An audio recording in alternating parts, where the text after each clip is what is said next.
Eh bien, ce soir, moi, je suis à la conférence digitale de Les Ch'tis vs les Marseillais. Et naturellement, qui est-ce que j'ai ramené dans mes filets? La plus belle des Marseillaises, Jessica. Alors, Jessica, déjà, première question. Tu es la petite nouvelle du clan marseillais. Tu te vois pour l'instant sur W9. Est-ce que tu es contente de l'image que tu renvoies dans l'émission? Est-ce que c'est vraiment fidèle à toi? Ah bah pour moi c'est complètement moi-même, hein. J'ai pas changé. À la télé comme en vrai, c'est exactement la même chose. Donc, comme le public va le voir, au départ, t'es pas dans la saison, là, dans le premier épisode qu'on a vu. Est-ce que c'est plus compliqué pour toi d'intégrer l'aventure en cours de route? Parce que ça fait quand même 2 fois qu'on te fait le coup. T'es jamais dans les premiers qui partent. Donc, est-ce que c'est compliqué, une fois que les liens sont créés, tout ça, de te faire une place? C'est vrai que c'est un peu difficile d'arriver en cours de route, mais moi je fais toujours ma place. Et quoi qu'il arrive, j'arrive en bombe. Hein. Tu t'imposes, quoi. T'imposes ton style et tout. Ah mais je m'impose toujours. Hein. Donc, et là, on va le voir. Bon, petit exclu, Jessica arrive parce que les Marseillais ont remporté une épreuve. Et comment t'aurais réagi s'ils avaient perdu l'épreuve et que t'avais dû repartir à Marseille? Je serais rentrée chez moi, mais avant je les aurais butés. D'accord, moi ça c'est clair, y a pas de souci. Pas intérêt de perdre, franchement. Tu leur as mis la pression? Bah non, je les ai regardés de travers. Et eux, du coup, est-ce que eux t'ont mis la pression par rapport aux objectifs pro? Parce que bon, on le voit, Rio, le travail, c'est pas trop ton truc. Hein, c'est un peu compliqué, on va pas se mentir. Et donc là, sachant qu'il y a des objectifs pro, comment est-ce que t'as fait? Bah c'était des jeux, des battles et moi j'ai tout donné, j'ai tout fait pour tout gagner. Et là c'était vraiment, c'est même plus moi qui étais en jeu, c'est mon équipe. Donc là j'étais trop déter. Là, les Marseillais, faut qu'on soit au-dessus. Y a pas à quoi d'ailleurs j'allais dire. Il y a pas à discuter. Voilà, c'est ça que je voulais dire. Attention, elle nous sort des expressions correctes en français ce soir-là. Ouais, non, ouais. Je vois qu'un petit verre de limonade, ça aide. Mais non, c'est du champagne. Exactement, pardon, j'avais oublié. Donc, cette saison, tu retrouves encore Merily. Il y a un moment, est-ce que de ton retour de Rio, tu as pu t'expliquer avec elle, justement? Est-ce que tu as pu faire un point par rapport à son aventure à elle et le fait qu'elle veuille te piquer Julien? Ben moi quand j'ai regardé les épisodes, Merily j'avais envie de la buter, hein, encore pire à la télé qu'en vrai, donc c'est vrai qu'elle m'a vachement énervée, j'avais un peu hâte, j'avais hâte de la retrouver pour pouvoir m'expliquer, mais en fait vous allez voir pendant les épisodes et les aventures que bon, ça va mieux. Ouais, mais bon, on va pas se mentir, à Rio elle a rien dit, est-ce qu'elle continue à faire le canard? Parce que c'est un peu une logique chez elle, quoi. Elle dit jamais rien, tu l'attaques tout le temps, Rio, on est d'accord, elle a jamais rien dit, quoi. Je suis une tacleuse moi, mais elle a jamais répondu, là... J'ai parlé avec elle, j'avais pas trop besoin de la tacler, c'était plus une discussion entre filles normales. Donc voilà, j'ai discuté pour une fois dans ma vie, j'ai parlé normalement. Là on applaudit. Et justement, est-ce que c'est quelque chose qui t'a manqué, le fait qu'il n'y ait pas beaucoup de filles finalement qui avaient autant de répondants que toi chez les Marseillais? Par exemple, quand tu t'attaques à Merily ou des choses comme ça, il se passe rien, est-ce que c'est frustrant de ton côté? Moi c'est un peu énervant parce que j'adore affronter les gens et ils m'affrontent pas, ils vont se cacher dans leur chambre, mais là c'était trop dur. C'est vrai qu'il y avait pas beaucoup de Marseillais avec qui, même si je me suis disputée avec tous les Marseillais, faut le dire, je me suis disputée avec tout le monde. Mais il y en a pas beaucoup qui ont répondu. Charlotte on l'a pas vue, j'étais là, je me suis disputée avec elle, elle servait à rien. Merily pareil. Bon, il y a que Paga qui a su crier avec moi, j'adore ça. Bon ça va alors, tu es la crieuse de l'équipe. Et alors, bon, là on va parler un peu plus de l'esprit de compétition puisque finalement tu vas retrouver les Ch'tis au Maroc.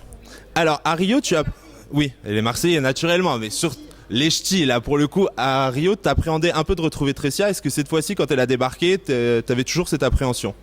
Moi, Tricia et moi, on a toujours été copines. Enfin, elle est arrivée à Rio, on s'est bien entendu. Dehors de l'aventure, après, on a continué à s'écrire, s'appeler régulièrement, souvent. Donc, c'était ma copine, on s'entendait très très bien et j'avais pas du tout l'appréhension de la retrouver. Au contraire, j'avais vraiment envie qu'elle rentre dans l'aventure des Ch'tis avec nous. D'accord. Et donc là, maintenant, quel bilan tu tires de cette aventure maintenant que tout est fini, professionnellement, humainement? Pour moi, c'était une expérience vraiment magique. J'ai rencontré les Ch'tis que je connaissais pas tous forcément. J'ai passé une très bonne aventure. On a fait des battles, c'était pas facile. Ça a été la guerre, ça a été des cris, des larmes de joie, des larmes d'énervement, des larmes de tout. On a tout larmé. Tout notre corps, il a été alarmé. C'était trop dur. Mais non, c'est une bonne expérience. Et puis après, professionnellement, on verra. Ça fait 20 jours que je suis rentrée en France. Laissez-moi tranquille, je me repose et j'ai trop travaillé. Moi, entre Rio et Marrakech, j'ai pas arrêté. C'est bon, hein. D'ailleurs, il y a eu combien de jours entre les deux aventures? Je sais pas, même un mois. Ah oui, d'accord, donc c'était intensif. Ah, ça a été intensif. Je vais même pas me reposer que j'étais déjà fatiguée encore. Bon, là pour l'instant on a les questions gentilles, maintenant il y a un moment quand même, Jeff Langue de VIP, faut bien qu'il passe aux questions Langue de VIP. Bah oui exactement, c'est pour ça moi je veux tout savoir. Alors est-ce que tu penses que le fait d'être avec Julien, dans ton esprit, est-ce que ça pouvait t'aider en fait à intégrer le casting? J'avais déjà été contactée avant d'être avec Julien, donc c'est vrai que j'ai été contactée et je l'ai dit à Julien et du coup je suis allée au casting en étant avec Julien, mais j'ai été contactée moi-même par la prod en fait, donc du coup peut-être que ça m'a aidé le fait que je sois avec Julien parce que peut-être qu'ils voulaient des embrouilles, des histoires et voilà, ils ont appris à nous connaître. On est un couple pas facile, on est un couple fou, mais moi je m'épuise moi-même dans ce couple-là. D'accord. Et alors justement, du coup, quelles sont tes relations aujourd'hui avec Julien? Parce qu'on lit un peu tout et n'importe quoi, parce que tout le monde veut sortir de la news fraîche, à sortir n'importe quelle photo de quelqu'un qui va au restaurant et tout. Et donc toi, aujourd'hui, quelles sont tes relations? Jessica vous parle aujourd'hui pour savoir où elle en est. Voilà, il y a un moment, on va arrêter de dire tout et n'importe quoi sur Internet, sur Twitter, sur Facebook, de sortir des morceaux de phrases, des bouts de vidéos, des bouts de photos. Donc quelles sont tes relations aujourd'hui avec Julien? Donc là, c'est vrai, il y a énormément de choses qui sortent, ça s'arrête pas. Entre Julien avec Tricia, Julien a quitté Jessica pour Tricia, Julien au restaurant avec une fille, il y a trop de choses qui sortent. Ben moi j'adore, je démentis pas en fait. Je me régale, j'adore lire les potins, je suis comme tout le monde, je me régale, chacun raconte ce qu'il veut. Après ma relation avec Julien aujourd'hui elle est compliquée parce qu'on va voir à Marrakech, ça a été comme à Rio, voire pire, ça a été les montagnes russes avec des loopings cette fois. On s'est presque envolé. Ça a été trop dur. Donc après je vais pas dévoiler la surprise, vous verrez ce qu'il en est avec Julien. D'accord, ok. Et alors, toute dernière question, est-ce que tu penses que ça aurait été plus facile de faire l'aventure en tant que célibataire? Est-ce que ça te met des freins d'être en couple?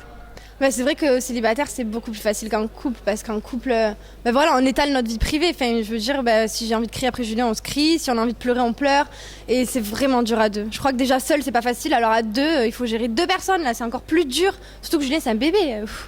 Trop dur à gérer. Et du coup pour toi c'est plus une force qu'une faiblesse ou c'est plus une faiblesse qu'une force? Ça a été une force parce que voilà, si j'allais pas bien j'avais mon pilier dans l'aventure, mais c'est aussi une faiblesse parce que quand ça va pas, il y a tout qui s'écroule en fait. La seule personne qu'on aime et avec qui on a envie d'être, elle est plus là, on s'embrouille et tout, c'est difficile. C'est vraiment difficile. Bon bah écoute, merci beaucoup Jessica pour cette interview et on te retrouve très bientôt sur Au Cœur des Tendances pour plein de news inédites. À bientôt. Bisous. Merci beaucoup. Mais de rien.